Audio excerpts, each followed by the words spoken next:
TVK అధినేత విజయ్ మరోసారి లోక్ భవన్ కు వెళ్లారు. గవర్నర్ ఆర్లేకర్ ను కలిశారు. నిన్న గవర్నర్ ను కలిసిన విజయ్ ప్రభుత్వ ఏర్పాటుకు ఆహ్వానించాల్సిందిగా విజ్ఞప్తి చేశారు. అయితే ఎమ్మెల్యేల బలం చూపించాలని గవర్నర్ తెలపడంతో విజయ్ ప్రభుత్వ ఏర్పాటు సందిగ్ధంలో పడింది.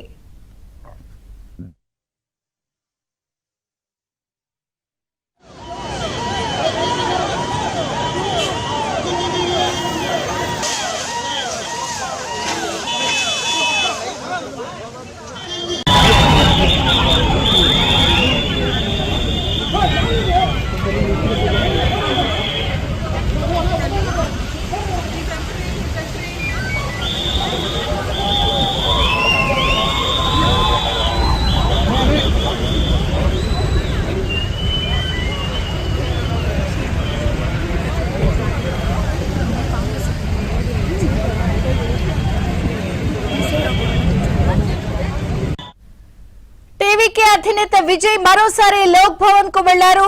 గవర్నర్ ఆర్లేకర్ ను కలిశారు. 112 మంది మద్దతు ఉన్నారంటూ గవర్నర్ కు విజయ్ జాబితా ఇచ్చారు.